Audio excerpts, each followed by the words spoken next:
은혜 받을 하나님의 말씀 요한복음 4장 3절과 4절 말씀입니다. 우리 3절 4절 말씀을 함께 읽겠습니다. 유대를 떠나사 다시 갈릴리로 가실새 사마리아를 통과하여야 하겠느니라. 아멘. 한번 따라합시다. 사마리아로 통행하라. 큰 소리로 사마리아로 통행하라. 옆 사람들의 사마리아로 통행합시다. 사랑하는 성도 여러분, 복음의 절정이 바로 샬롬입니다.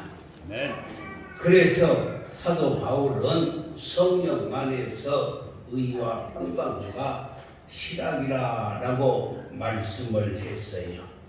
우리 예수님께서도 마태복음 5장 9절에서 합평케 하는 자가 복이 있나니 그들의 하나님의 아들이라 일컬음을 받을 것이오라고 말씀했어요. 우리의 삶과 행동 그리고 언어를 통해서 우리는 항상 이웃에게 평안을 주고 화평을 줄 수 있는 성도들이 되어야 될 줄 믿습니다. 오늘 본문에서 주님께서 왜 사마리아로 통행하라고 말씀을 했을까? 우리가 하나님의 뜻을 알 수 있는 것은 유일하게 하나님의 말씀인 것입니다. 하나님은 성경 말씀을 통해서 하나님의 뜻을 기록해 놓으셨어요. 요한복음 5장 39절 말씀을 보면은 너희가 성경에서 영생을 얻는 줄 생각하고 성경을 연구하거니와 이 성경이 곧 내게 대하여 증언하는 것이라. 그러니까 이 성경 66권 말씀이 예수 그리스도를 증거하는 것이고 하나님의 뜻을 나타내는 줄 믿습니다. 그것이 오직 계시를 의존해서만이 하나님을 알 수가 있는데 이 계시의 말씀이 예수 그리스도이고 또한 노고스 하나님의 말씀인 줄 믿습니다. 그래서 말씀을 통해서 우리가 하나님의 뜻을 더욱 깊이 알고 하나님의 마음을 공유하는 시간이 되기를 주님의 이름으로 축복합니다. 자, 오늘 본문을 보면은 3절과 4절에서 잘 말씀을 했습니다. 예수님께서 뭐라고 말씀했어요? 유대를 떠나서 다시 갈릴리로 가실새 그리고 뭐라고 사마리아를 통과하여야 하겠느니라 라고 이렇게 말씀을 했는데 사마리아를 통과해야 되겠다는 뜻을 이해하기 위해서 우리는 먼저 이스라엘의 역사를 알아볼 필요가 있습니다. 이스라엘 민족은 아브라함과 이삭과 야곱 그리고 야곱의 12아들 중에 요셉이 형들에 의해서 팔려가가지고 보디발의 집에서 종살이를 하다가 그 아내의 고함 때문에 감옥 생활을 하게 되었고 감옥에서 애굽의 바로의 술 맡은 관원의 꿈을 해석해 줌으로 말미암아 먼 날 바로의 꿈을 해몽해 주고 이략 애굽의 총리가 되었던 것입니다. 그 가나안 땅에 흉년이 들어서 야곱의 가족 70명이 애굽의 고센 땅으로 이주해서 430년 동안 애굽에서 종살이를 하다가 모세를 통해서 출애굽하여 홍해를 건너 광야 40년을 거쳐 요단강을 건너 약속의 땅 가나안 땅에 들어가게 되었던 것입니다. 그들이 가나안 땅에 들어가서는 사사들이 통치하는 350년의 세월이 흐르고 그리고 왕정 정치가 시작해서 초대 사울왕이 다스렸고 그 다음에 다윗이 다스렸고 솔로몬이 위에서 이에 그의 아들 르호보암이 제4대 왕이 되었는데, 르호보암 왕이 요즘 말로 한다면은 정치를 어떻게 했냐면 코드 정치를 했어요. 다시 말하자면은 자기와 코드가 맞는 젊은이들과만 이렇게 정치를 했습니다. 그리고 연로하신 대신들의 말을 듣지 않으니까 솔로몬 때 애국으로 피신간 여로보암을 모셔다가 10개 지파가 북이스라엘 나라를 세워서 이스라엘 나라가 두 강덩이로 날라져 버렸어요. 그래서 르호보암이 통치하는 유다 나라와 여로보암이 통치하는 이스라엘로 나누어져 버렸던 것입니다. 우리나라로 말하자면 북한과 남한이 있듯이 이스라엘도 북이스라엘, 남유다로 이렇게 나누어졌어요. 왜 이렇게 역사적인 배경을 설명하는가 하면은 하나님의 계시가 역사 속에 나타나셨고, 또 이런 역사적인 배경을 할 때 예수님께서 오늘 사마리아로 통과하게 하라라는 뜻을 정확히 알 수가 있는 것입니다. 자, 이렇게 이스라엘 나라가 둘로 나눠졌어요. 북이스라엘은 10지파로 여로보암이 북이스라엘의 왕이 되었고, 남유다는 2지파로서 그의 수도가 예루살렘이고, 북이스라엘은 사마리아가 수도였던 것입니다. 사랑하는 성도 여러분, 그런데 북이스라엘 나라는 그 왕들이 계속해서 하나님께 악행을 해오다가 제6대 왕 오므리 왕 때, 다시 알아듣기 쉽게 이야기를 한다면 이 오그라질 왕이 아주 얼마나 악한 정치를 했는지, 드디어 그 뒤에 그의 아들 아합이 7대 왕이 되었는데, 아합은 하나님의 율법을 다 버려버리고 시돈 땅에 가면은 에발이라고 하는 왕이 있었는데, 그 에발의 왕의 딸 이세벨과 결혼을 해서 하나님의 나라 신령 국가를 마귀의 나라로 만들어 버렸던 것입니다. 이것을 보다 못한 하나님께서 길앗 라못에 디셋 사람 엘리야를 세워서 특별한 능력을 허락하셔서 하늘에서 불을 내리게 하고, 그리고 하늘 문을 닫고 열게 했던 것을 알 수가 있고, 엘리야가 열왕기 38장에 보면은 바알을 섬기는 450명과 아세라를 섬기는 400명, 850명과 싸워서 이기는 장면을 이렇게 큰 능력을 주셨어요. 이렇게 역사 속에서 특별한 은혜와 큰 능력을 부어주었던 시대는 인간이라는 엘리야를 높이려고 하는 것이 아니라 그 종을 통해서 부패된 역사를 바로잡기 위해서 특별한 능력을 보여준 것입니다. 계속해서 북이스라엘이 하나님께 범죄하니까 하나님께서는 변방에 있는 아수르 나라의 사네립이라는 왕을 붙여서 전쟁을 일으키게 되는 것입니다. 그뿐만이 아니고 이스라엘 백성들이 하나님을 잘 섬기면 하나님께서 그들에게 이른 비도 주시고 늦은 비도 주셔서 농사를 잘 짓게 하는데, 그런데 하나님 앞에 범죄하면 하나님께서 하늘문을 다 닫아버리고, 그리고 전쟁이 일어나고 농사를 짓지 못하도록 가뭄을 허락해 버리는 것입니다. 사랑하는 성도 여러분, 북이스라엘이 계속해서 이렇게 하나님께 범죄함으로 하나님께서 아수르의 사레비 왕을 시켜서 북이스라엘을 침략을 하게 합니다. 그리고는 제일 먼저 왕을 붙잡아다가 자기 나라 지하의 감옥에다가 죽는 날까지 집어넣어 버렸어요.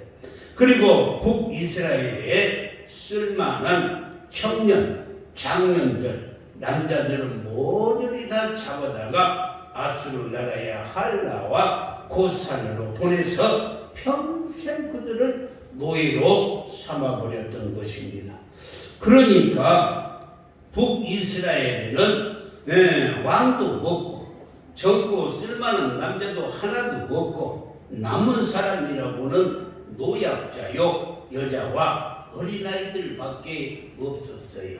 이 모든 것이 왜 이렇게 됐다고요? 하나님 앞에서 정직하게 살지 못하고 우상을 섬기고 악한 행동을 하니까 이렇게 되는 것입니다. 이때에 아수르 왕 사네립은 자기 나라의 남자들을 몽땅 잡아다가 북이스라엘에 풀어놓았어요. 이것이 역사적으로 기록이 되어 있는데 아수르 왕 사네립이 북이스라엘을 향한 이방화 정책, 다시 말해서 혼혈 정책을 쓰는 것이었습니다. 그러니까 이방 남자들이 이스라엘 여인들을 마음껏 겁탈해 보니까 북이스라엘에 하루아침에 혼혈화, 이방화가 되어서 나라가 무너졌는데 다시는 일어나지 못하고 영원히 멸망했는데 그때가 예수님이 오시기 전 BC 722년이었던 것입니다. 사랑하는 성도 여러분, 이 북이스라엘이라는 나라는 하나님의 뜻대로 살지 못하고 우상을 섬기고 악정을 하니까 하나님께서 그 민족을 사네립이라는 왕을 통해서 다 멸망시켜 버리고 그 남은 여자들은 그 사네립이 자기의 아수르 나라의 남자들을 보내서 다 혼혈 정책을 써버렸어요. 그래서 722년에 BC 722년에 영원히 멸망받아 버렸던 것입니다. 남유다 역시 히스기야 왕 때 나라가 잘 보존되었다가 그때 왕이 이방신을 섬기고 하나님을 멀리하니까 20대 시드기야 왕 때 바벨론 느부갓네살 왕에 의해서 586년에 멸망을 해버렸습니다. 이때 유다 백성들은 바벨론의 포로 생활을 하면서 그발 강가에서 하나님께 기도함으로 말미암아 70년 후에 다시 돌아오게 되었는데 돌아와서 그들이 제일 먼저 했던 것이 무엇인가 하냐면은 성전 건축을 했어요. 아멘. 성전 건축. 여러분요, 구약에는 하나님께서 성전에 임재하셨기 때문에 성전 건축은 오늘날로 말하자면은 믿음을 회복한 거예요. 이스라엘 남유다 사람들이 믿음을 회복하는 것입니다. 그래서 성전 건축은 믿음의 회복이라고 말할 수가 있습니다. 유다 사람들은 70년 포로에서 돌아와서 성전 건축을 하는데 자연스럽게 이방 사람들의 피가 섞인 북이스라엘 사람들이 성전 공사를 도우려고 할 때 남유다 사람들이 너희는 이방인들의 피가 섞였으니 부정하다고 해서 성전의 건축 일은 고사하고 성전에 금접도 못하게 막아보냈어요. 이 문제로 시작되어서 남유다와 북이스라엘은 너무나 골이 깊은 상처가 남아있게 되었어요. 그래서 남유다 사람들은 아예 사마리아를 쳐다보지도 않고 그것을 지나가지도 않았어요. 오늘 요한복음 4장 9절에 보면은 상종도 하지 아니했다라고 말씀을 했어요. 쳐다보지도 않았어요. 그것을 지나가지도 않았습니다. 그래서 유다 사람들은 예루살렘에서 북쪽 저 갈릴리를 가려 하면은 사마리아를 거쳐서 그리고 사마리아를 거쳐서 가야 되는데 사마리아를 거치지 않으니까 뺑뺑 돌아서 가는 거예요. 뺑뺑 돌아서 가는. 그래서 유다 사람들은 요단강을 건너서 그리고 베리아로 돌아서 팔방으로 돌아서 북쪽 갈릴리로 가고 이렇게 살았던 곳입니다. 그런데 오늘 본문에서 예수님께서 4절에 뭐라고 말씀했어요? 사마리아를 통과해야 되겠느니라 라고 말씀을 했어요. 이스라엘 백성들은 사마리아를 거치지 않고 베레를 통해서 팔방을 통해서 뺑뺑 돌아서 갈릴리를 갔는데 오늘 예수님께서 그 원수들이 있는 북이스라엘의 수도 사마리아를 통과해야 된다라는 것입니다. 여기까지 이해가 됐습니까? 네. 그래서 오늘 설교 제목이 사마리아를 통과하라라는 것입니다. 오늘 3절과 4절에서 잘 사마리아를 통과하라라고 이렇게 말씀했어요. 갈릴리로 가려고 할 때 예수님은 사마리아를 통과해라. 너희들은 왜 그냥 돌아가느냐 이 말이에요. 이러한 역사적인 배경과 함께 골이 깊은 북이스라엘과 남유다는 서로 통행하지를 않았어요. 특히 남유다 사람들은 북이스라엘 사람들이 이방인의 피가 섞였다고 해서 사람 취급도 아니하고 그때는 뭘 취급을 했냐면 개 취급을 했어요. 그래서 사마리아 사람들을 개 취급을 한 거예요. 예수님도 사마리아에 연이 와가지고 내 딸이 흉악한 귀신이 들었습니다. 내 딸을 고쳐주세요. 그러니까 예수님도 나는 유대인들을 같이 사마리아 개 같은 사람을 위해서 오지 아니했다라고 이렇게 말하니까 그 여인이 유명한 말을 했잖아요. 예수님 맞습니다. 개도 주인의 상에서 떨어지는 부서기를 먹고 살고 있지 않습니까? 내 딸을 고쳐주세요 하는 부스러기 그 믿음을 가지고 예수님이 치료해 주셨던 것을 잘 기록이 된 줄 믿습니다. 사랑하는 성도 여러분, 우리는 그러니까 이스라엘 백성들이 북이스라엘이 사마리아를 통과하지 못하고 남유다 백성들은 항상 갈릴리를 갈 때 돌아갔어요. 요단강을 건너서 베레아를 지나서 팔방을 돌아 북평 갈릴리를 가고 하는데 오늘 예수님은 북평 갈릴리를 가실 때 어떻게 했다고요? 사마리아를 통과하라. 사마리아를 통과하라. 그래서 사마리아를 통과하는데 사랑하는 성도 여러분, 우리가 여기서 알아야 될 것은 감정이 좋은 사람한테 잘하는 것은 세리도 하는 거예요. 누구나도 할 수 있는 거예요. 그래서 마태복음 5장 46절에서 너희를 사랑하는 자를 사랑하면 무슨 상이 있으리요? 세리도 이같이 하느니라. 내한테 잘하는 사람만 사랑하면 그건 세리 예수 믿지 않는 세리도 한다는 거예요. 세리도 한다는 거예요. 그러면서 예수님이 뭐라고 사마리아를 통과하라 라고 이렇게 말씀을 하고 있습니다. 그런데 주님은 우리에게 원수까지라도 사랑하라고 말씀했어요. 마태복음 5장 44절에서 보면은 나는 너희에게 이르노니 너희 원수를 사랑하며 너희를 박해하는 자들을 위하여 사랑만 할 것이 아니라 그들을 위해서 기도까지 해주라는 거예요. 할렐루야. 사랑하는 성도 여러분, 주님은 저와 여러분이 이렇게 사마리아까지 통과하기를 원하십니다.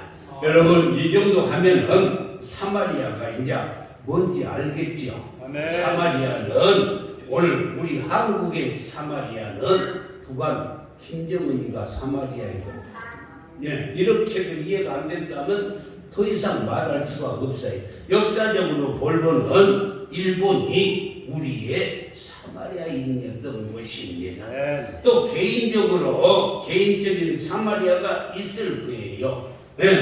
예수님께서는 유대의 남자로서 북방 갈릴리로 가실 때 사마리아로 통행해야 한다라고 말씀했는데, 그런데도 우리는 꼴도 보기 싫은 사람, 그리고 한이 맺힌 사람, 이걸 원수지고 지금 사마리아로 생각을 하고 상종도 않고 있잖아요.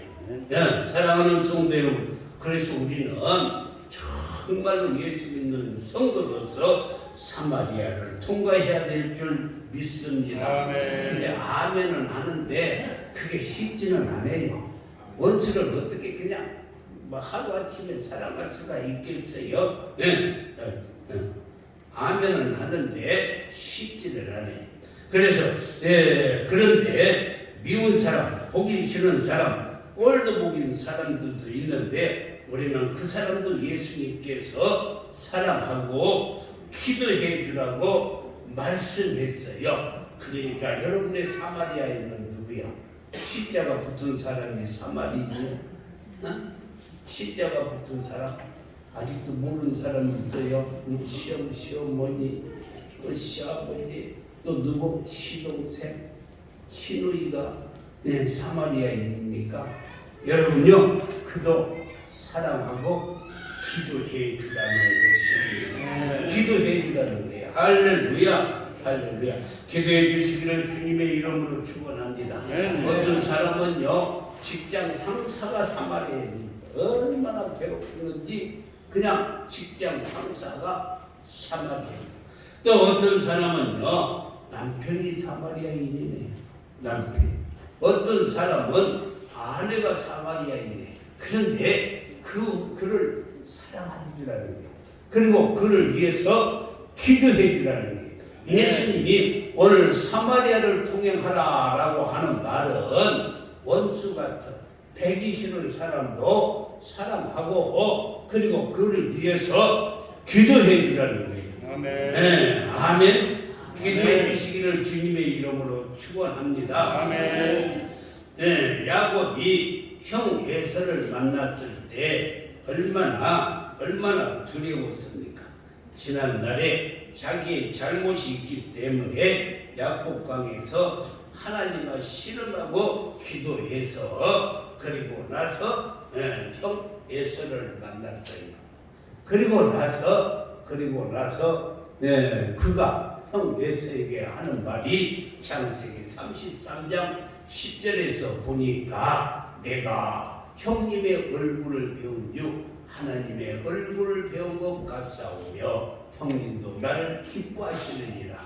그 야곱의 사마리아인은 누구냐면 형 에서였어요.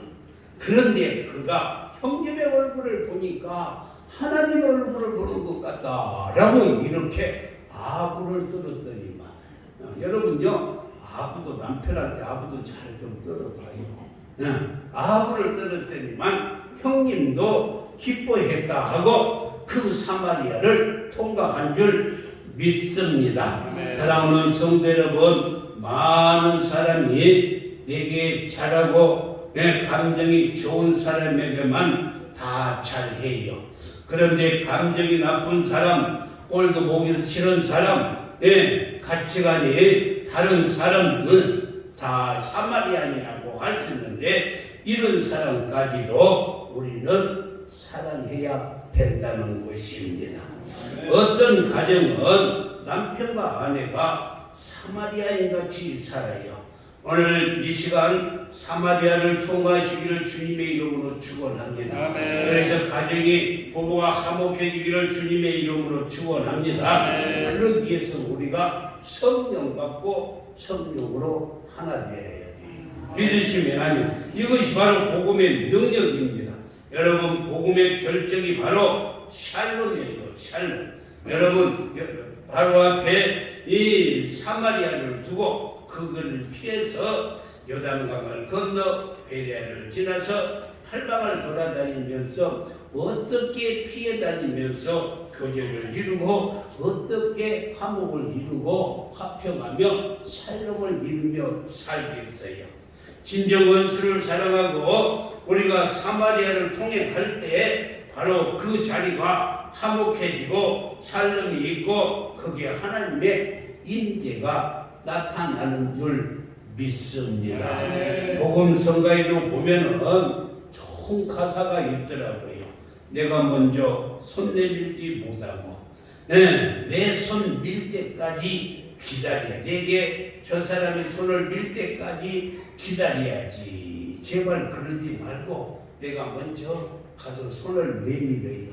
그래야만이 사마리아를 통과할 수가 있어요. 그래야만이. 오늘 설교 제목에 저는 너무너무 은혜가 되었어요.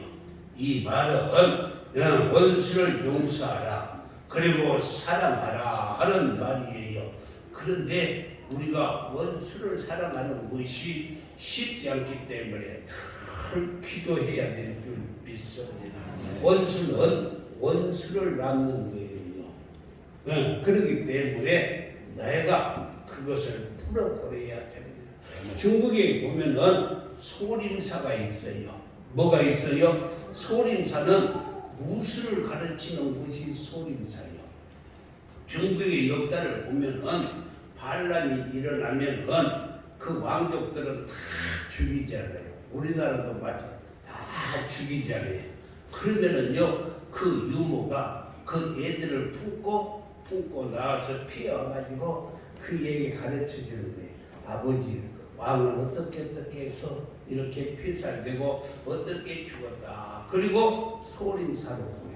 그래서 소림사에 가가지고 어렸을 때 무술을 배우는 게 무술을 배워갖고 와가지고 이제 복수를 하는 거예요. 그것이 소림사예요. 복수하고 그러면 또 정권을 잡으면 그 다음에 그의 자손들이 또 소림사에 들어가가지고 무술을 하는 거예요. 직권을 하고 택권을 하고 해가 그래 와서 복수. 그러니까 복수는 복수를 낳는 거예요. 그렇게 우리가 사마리아를 통과해야 될 줄 믿습니다. 마태복음 18장 18절에 보면은 진실로 너희에게 이르노니 무엇이든지 너희가 땅에서 매면 하늘에서도 매일 것이요. 여러분 잘 알아요. 우리가 풀지 아니하면 하늘에서도 풀어주지 않아요.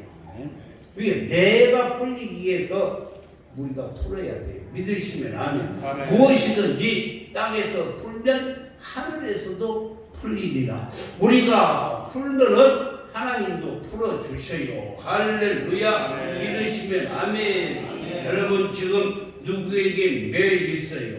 아니 누구를 미워하고 있습니까? 여러분들이 축복받기를 원한다면 사마리아를 통과해야 돼요. 풀어야 됩니다.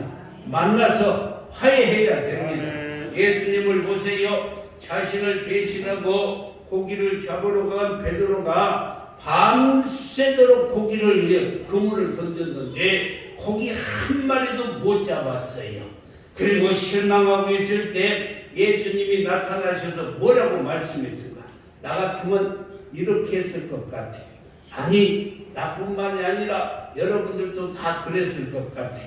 뭐라고 했을까? 이놈아 네가 나를 배신하고 그것도 부족해서 저주까지 하고 도망가가지고 이 고기를 잡는다고 고기가 잡힐 것 같으냐? 한 마리도 잡지 못했지.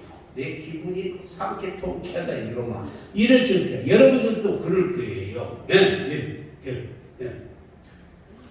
자연 내내 죽게 그물을 던졌어도 한 마리도 잡지 못해 내 마음이 시원하다 그랬을 거예요. 우리는. 그런데 우리 주님은 그러지 않냐고 과거를 묻지도 않고 따지지도 않고 베드로에게 베드로야 오른편에 가서 그물을 내리라. 이때 베드로가 밤새도록 그물을 던졌지만 한 마리도 잡지 못했는데 오른쪽에다가 그물을 던졌더니만 얼마나 고기를 많이 잡혔는지 고기를 많이 잡혔는지 그걸 세보니까 153마리 153마리 153이 축복이에요. 이 모나미 볼펜을 보면은 이렇게 모나미 153이라고 써져 있어요. 여러분들 모나미 볼펜을 보면은 다 153이야. 모나미 볼펜을 만드는 사장이 기도하다가 베드로가 고기를 153마리를 잡았다. 나도 이런 축복, 만선의 축복을 받아야 되겠다고 여기다가 153. 우리나라에서 이렇게 축복을 받으려고 153을 썼는데 우리나라는 5천만 명밖에 안 돼, 인구가. 그래서 팔아도 5천만 명밖에 안 돼. 그런데 하나님께서 이 모나미 볼펜을 세계로 수출하게 해가지고 1년이면 몇십억 자루를 팔게 해주세요. 이로써 하나님께서 축복해 주시니까 그 베드로의 이로써 만성이 되는 것 같이 모나미 볼펜 사장이 하나님을 의지하고 하나님께 기도했더니만 153이라는 말씀을 주셔서 여기다 기록을 해놨어요. 153이라고. 그래서 이 축복을 받게 되는 줄 믿습니다. 사랑하는 성도 여러분, 그리고 제자들이 육지에 올라와서 보니 이미 예수님은 숯불에다가 생선을 구워놓고 떡도 준비하여 아침 조반을 다 만들어 놓고 제자들에게 먹게 하셨어요. 그리고 그것을 다 먹은 다음에 예수님이 베드로에게 물어보는 거예요. 뭐라고? 요한복음 21장 19절에서 보니까 요한의 아들 시몬아, 네가 이 사람들보다 나를 더 사랑하느냐? 우리 그냥 사마리아를 통과하자 이 말이에요. 사마리아를 통과. 네가 이 사람보다 더 나를 더 사랑하느냐?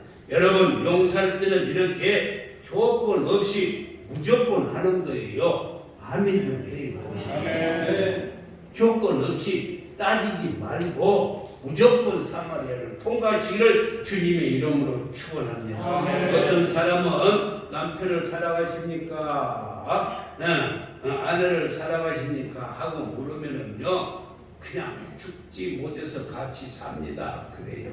여러분 옛날에도 이야기했잖아요. 할아버지 할머니하고 장수 프로에 나와서 문제를 냈어요. 네 글자로 할게요. 당신과 나 사이를 뭐라고 불러요? 그랬더니만 뭐라고 말했어요? 여보 당신? 아니 그냥 뭐라고 말했어요? 당신이라고. 아니 네 글자로. 그러니까 두 글자로 당신은 나하고 뭐라고? 왼수지 왼수. 아니야 네 글자로 말해봐. 그러니까 평생 원수 그러잖아요. 여러분요 이런 사람들이 사마리아를 오늘 통과하시고 가정이 화목해 주시기를 주님의 이름으로 축원합니다. 오늘 이 말씀을 들으신 분들은 사마리아를 통과하시기를 주님의 이름으로 축원합니다. 한 번도 빠짐없이 사마리아를 통과해야 돼요. 마태복음 6장 14절에서 15절 말씀을 보면 너희가 사람의 잘못을 용서하면 조건이 있어요. 우리가 먼저 용서하면 너희 하늘 아버지께서도 너희 잘못을 용서하려니와 15절에서는 너희가 사람의 잘못을 용서하지 아니하면 너희 아버지께서도 너희 잘못을 용서하지 아니하리라. 우리가 용서받기를 원하십니까? 그렇다면 용서하시기를 주님의 이름으로 축원합니다. 요한일서 3장 15절 말씀에서도 그 형제를 미워하는 자는 얼마나 큰 죄인지 살인하는 자라고 말씀했어요. 형제를 미워하는 자는 살인하는 자인데 살인하는 자마다 영생이 그 속에 있지 않는다고. 있지 않는다. 이 말은 뭐예요? 미워하면은 천국이 없어요. 우리에게 기쁨이 없어요. 누구를 미워하고 살면서 내가 기뻐하는 사람, 그 사람은요 마귀 조종받고 있는 사람. 그렇지 않아요? 그래서 우리는 용서. 욥이 갑절의 축복을 받았던 것은 친구들을 용서했기 때문인데라. 그래서 욥기 42장 10절 말씀을 보니까 욥이 그의 친구들을 위하여 기도할 때에 여호와께서 욥의 공경을 돌이키시고 욥이 친구들을 기도할 때, 다시 말해서 사마리아를 통과할 때 하나님께서 그의 어려움을 돌이키시고 여호와께서 욥에게 이전 모든 소유보다 갑절이나 주신지라. 할렐루야. 그러니까 욥이 사마리아를 통과하지 못하고 자기 친구들과 불화하고 있을 때는 그 고통이 끊이지 않았어요.